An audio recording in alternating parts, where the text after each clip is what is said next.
Defeated purposes assure you that your worthlessness is surely confirmed. Don't let me reaffirm this shit. You doing dirty, got you spiraling into skirmishes. The burn is permanent, hot like 1,000 furnaces. However fervent, you stay determined to work and earn it. Roll up a leaf and burn it. You feeling froggy Kermit. Don't ever disregard the power of your intuition. I'm sick as influenza, drugs can't do no influencing. Sacrifice my life for rhyming like a chosen martyr. Yours truly stay cool as a cube of frozen water. You open doors and you wanna see if they open farther. Who's closer to you than ones that pray you may falter? A plus. But you had to leave me before I realized that I should have stayed right there by your side. But you had to leave me before I realized that I love you. By your side, I'm the flyest of the fly. Try as you may try, no copying my design. Colluded with Cuban Jewish, I'm fluent, you knew it. Truth is, I can do this in my sleep if I so choose it. So do this for me, take your ass and make the choice to move it. I'm sorry that I had to put you through shit, but I gotta go, cause I'm on a roll. Vominos, I bend a lot of flows, spend a lot of dough on the coast. Only by that I boast, cause I'm different, omnipotent. I kick the shit that's causing you cognitive dissonance. When I arrive per the sky, no surprise, transactions be in disguise. Spreading lies, I describe that I right there by your side. A plus. But you had to leave me before I realized that I would have stayed right there by your side.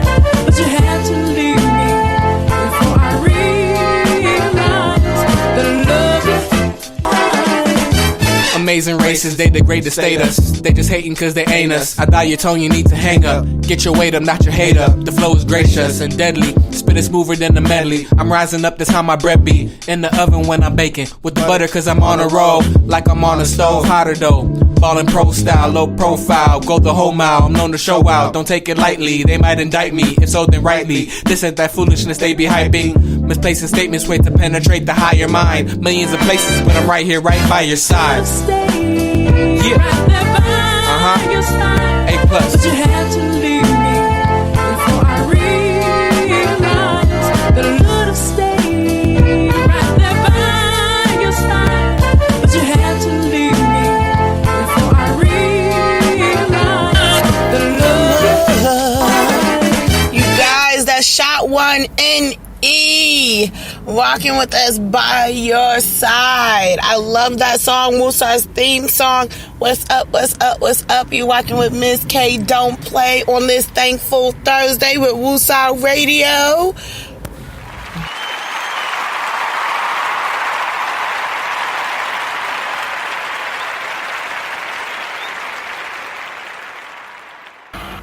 We running a little behind today, you guys. And I'm going to tell you why, so y'all not mad at me. Because I was hungry, okay? And I needed to eat because I was about to pass out. Being a vegetarian or a pescatarian, when you change the way you eat to feed your body, you realize that you probably eat a little more than you used to. And just not even more, but more consistently.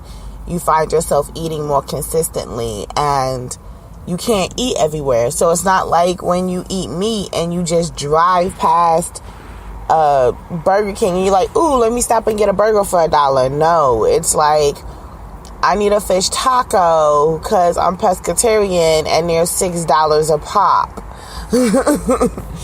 Kind of foolishness. And so it gets a little more complicated, but it's such a wave of it now, like everything with these fads and these waves,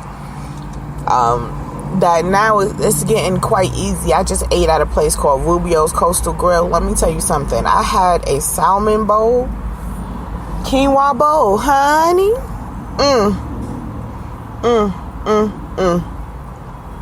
Make you want to hurt somebody. It was flavorful and seasoned, and Miss K is a foodie. Okay, for all y'all that don't know, I am a foodie, and I'm thankful for me being a foodie, and I'm thankful for Rubio's Coastal Grill today because I was hungry. Okay, this unicorn needed to eat. Okay, I may be a magical, mystical creature, but I don't eat magic food, so I needed to eat. So anyway, so today we're going to talk about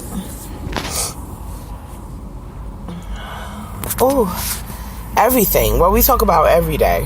We talk about everything. Everything. We're talking about loving the life you live today. Loving the life you're living. I post a lot about loving the life you're living on my Instagram page, WOOSAWORLD on Instagram. Check me out. And DM me, like something, follow.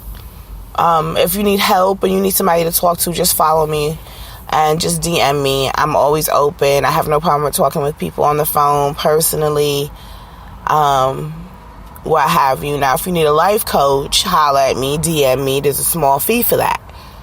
But if you need somebody to talk you off the ledge, I'm here. Because Miss K don't play. I love you guys. I love you. That's why I don't play.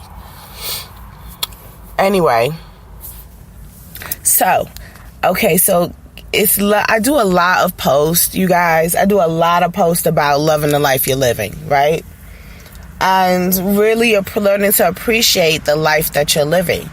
Because, my mother used to have this saying, and everybody, you guys know, I use my life as an example, but my mother used to have this saying that if you love it, if you like it, I love it. And then she used to have this thing that if you don't learn to appreciate where you're at, you're never going to be able to excel to the next level. And I used to think that she was tripping. Like, for real, I'd be like, Mama, if I get comfortable where I'm at, I'm never going to get to where I'm going. How can I get comfortable with this shit? Like, I used to ask her that. Like, seriously, like, what do you mean? Like, how am I supposed to get comfortable in such an uncomfortable place? But I understood it more as I grew as a person, as wisdom kicked in, as manifestation of my thoughts and my energy started surrounding me in my circumference. I started learning that it's not so much of unpacking in a place and being comfortable enough to unpack in that place, but to learn to appreciate life even in your hardest times. So even if you're homeless, you don't have no place to go, you don't have no one to talk to, you're on an island by yourself, like how I was saying I often was feeling. You feel like you're on an island by yourself, and if you're feeling like that, then sometimes, it really does work to not unpack in such an uncomfortable place, okay? Because it might send you over the edge. However, sometimes you have to, okay? Sometimes you have to learn to just love the life you live in. It doesn't have to send you over the edge. Your circumstances and your surroundings and what's going on in your life. For example, 3 months I lived in Mexico. 3 months. I didn't have no job. I didn't have no work visa. I had to hustle. I sold clothes. I had products sent to me in Mexico, and I was able to, in that time, I was able to go ahead and sell those products, sell clothes, and use my skills of being able to do hair and braiding and nails to make me money.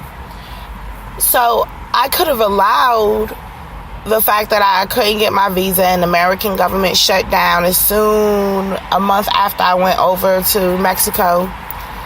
And so it made it difficult to get a work visa, and it was like an impossible task. I could have definitely focused on that and just been sad and say, screw it. I'm just going to go back to the United States and miss out on the opportunity and miss out on the experience of being able to say I lived in Mexico and actually enjoyed it. Matter of fact, Mexico was like home to me.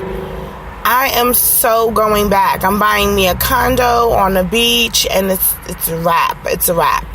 I'm going to get missing on everybody. But I love Mexico. I would have missed that experience had I allowed the circumstances to overwhelm me. and not be able to step outside that and kind of step outside that box and realize that I had the power to change it. I had the power to change it because change the circumstances, not because the circumstances necessarily were going to change, but because I had the power to change my perspective. I had the power to change my thoughts. So I'm grateful that I have enough wisdom and knowledge, and that I had actual elders who bestowed that upon me, because otherwise, in every situation, I'd be a fucking basket case.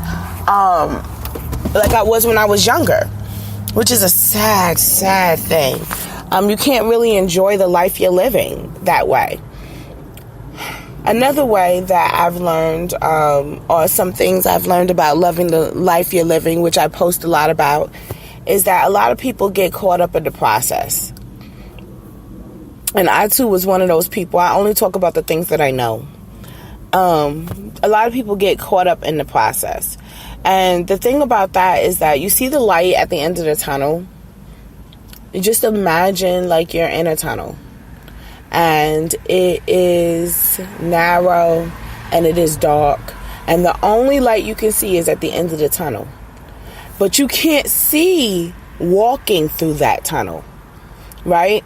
And so there's all kinds of obstacles that are going to come up that you're not going to be able to see until they're like right in front of your face. And that is often what happens to us in life. If you allow all those obstacles while you're traveling through, if you allow all the obstacles to distract you, you'll get lost in the process. And you never make it to your end goal. You never make it to the light. You never make it to that exhale. You never make it to your peace, your joy, your understanding, the wisdom, the manifestation of your prayers, your meditation, your goals, the manifestation of your energy. You never make it to that point because you get lost in the process. And you stop loving the life you're living. You stop forgetting that I'm not going to be in this situation forever. I'm not going to be in this circumstance forever. This is not a permanent situation. This is temporal. And because it's temporal, I have the power with my thoughts, my actions, my energy to change my perspective so I can enjoy this process and get what I'm going to get out of it so I don't have to keep going through it over and over again. My whole thing in life has been, I hate to do the same thing over and over again because it's annoying to me. It's aggravating to my presence. It's aggravating to my soul. No lie. And it makes me feel some type of way. And so I work very hard at not having to backtrack, to not have to double back, to not have to revisit something over and over and over again. I have to keep learning the same lesson over and over again. And sometimes, like with friendships and with relationships, period, that lesson becomes harder and harder to learn. Why? Why does it become harder and harder to learn? Because our loyalties cloud our discernment. If your loyalty is clouding your discernment, then yeah, you can't love the life you're living because you're living your life for someone else and your loyalty is clouding your discernment. So that person you were supposed to walk away from 3 years ago, when you had that woosah, that feeling on the inside of you, that woosah moment that made you think, that aha moment that makes you think about, oh, I should get the heck out of this situation. I could get out of this situation right now. And that person comes back and makes you feel all warm and bubbly inside. And you knew when they return back to their old selves. Like Maya Angelou said, and I quote, when someone shows you who they are, believe them. How can you live at the life, how can you live every day on purpose, with purpose, and love the life you're living if you're living your life for someone else who's miserable?